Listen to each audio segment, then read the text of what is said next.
What is the mother wound? Welcome to the Mother Wound series within School of Soul.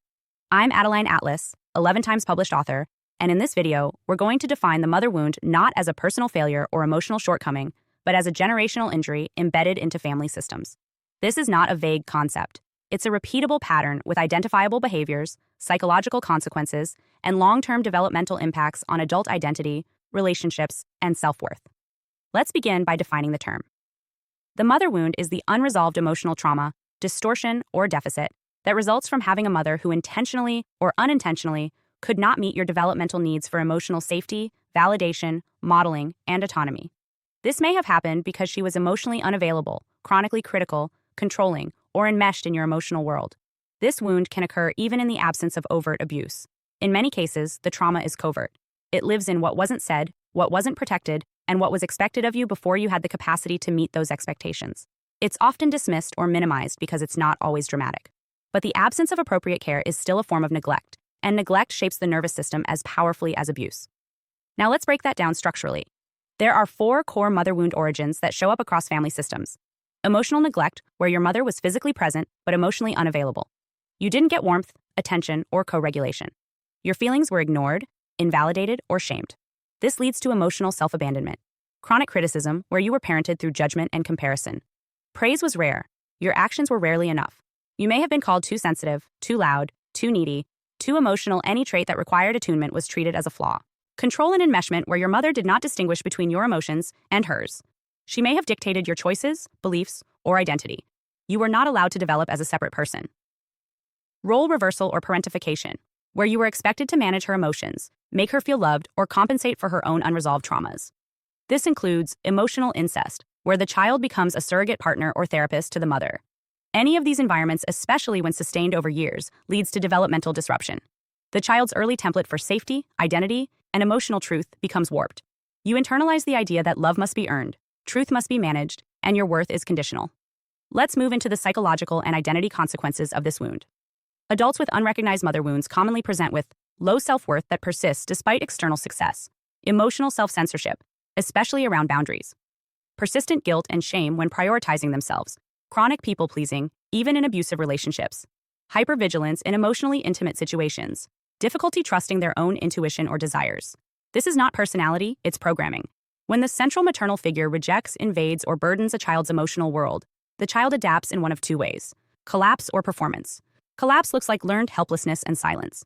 Performance looks like perfectionism, overfunctioning, or emotional caretaking.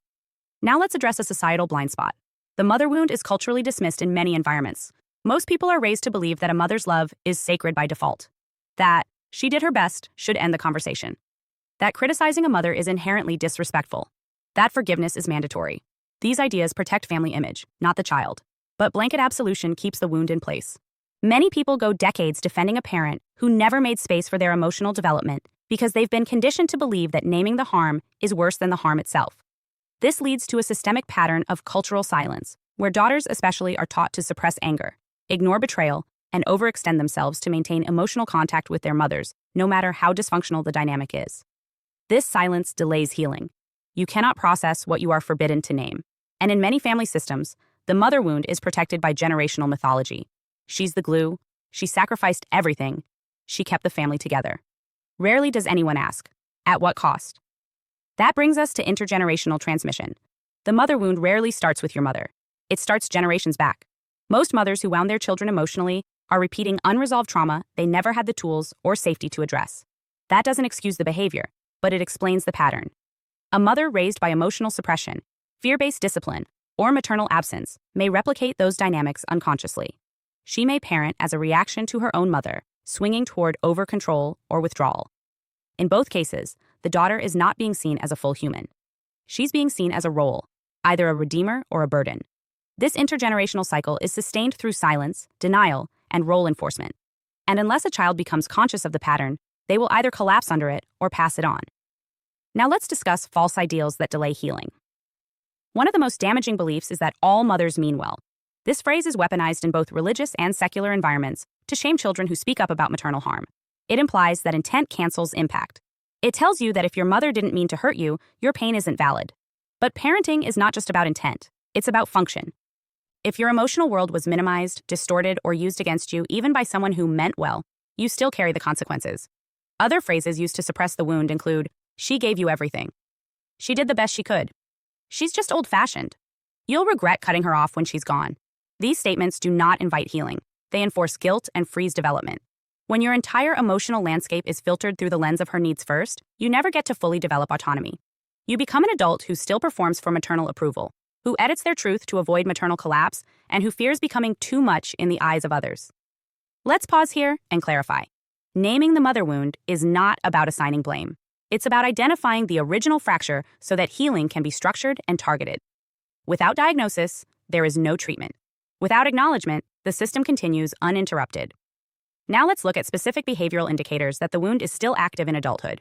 You may have an active mother wound if you default to guilt after expressing basic needs. You minimize your emotional pain to avoid seeming dramatic. You feel compelled to justify or explain your boundaries. You chronically date emotionally unavailable or critical people. You suppress your anger to avoid disapproval. You make decisions based on how your mother will perceive them. You downplay your accomplishments so others don't feel threatened. You believe your worth is tied to your usefulness. These are symptoms of systemic emotional misattunement during development. And they don't go away with distance. Many people maintain strained or minimal contact with their mother and still find themselves haunted by guilt, perfectionism, and emotional confusion, because the wound lives in their internal operating system, not just in the relationship. It's talk about what initiates healing, not how to finish it, but how to begin responsibly. Healing the mother wound starts with reframing your experience as legitimate. That means shifting from, "I shouldn't feel this way," to "This is what happened, and it shaped me." Without that shift, your nervous system stays loyal to the trauma pattern. You continue protecting your mother from your truth instead of protecting your truth from further harm. Next, it requires language. You must name what happened: enmeshment, emotional neglect, control, conditional love. Abstract terms like "it was complicated" or "she had it hard" will not help you unbind from the programming. Precision is necessary for dismantling. Finally, healing requires a commitment to internal authority. You cannot continue seeking validation from the same system that rejected your emotional reality. This means building a new frame of reference for what love, safety, and truth actually are, and rejecting inherited versions that were built on performance, obedience, or self-erasure. In upcoming videos, we will break down these specific roles, patterns, and self-healing strategies. But for now, understand this: the mother wound is not about good versus bad parents. It's about unmet developmental needs and their lifelong impact. The sooner you identify where your needs were denied, dismissed, or distorted, the sooner you can start creating a life that isn't shaped by emotional deprivation. Hi, I'm Adeline Atlas, 11 times published author, and what you just watched is part of my signature program, the Chosen One series inside School of Soul. This series is not just a course, it's a blueprint for those who know they were different from the start: the black sheep, the scapegoat, the truth teller, the cycle breaker. Inside, you'll discover the family roles playbook, the golden child, the scapegoat, the enabler, the lost child, and how to finally step out of the part you were cast in without consent. How the black sheep becomes the goat, turning rejection into radical transformation in leadership. How to break generational curses and rewrite ancestral contracts so the pain stops with you. And how to recognize and escape modern forms of spiritual and technological targeting, from gang stalking to synthetic synchronicity. This isn't just about survival. It's about awakening, about reclaiming your voice, your lineage, and your destiny as one of the chosen ones. Click the link below to access the full series now, because the role ends the moment you decide it does, and the real script begins with you.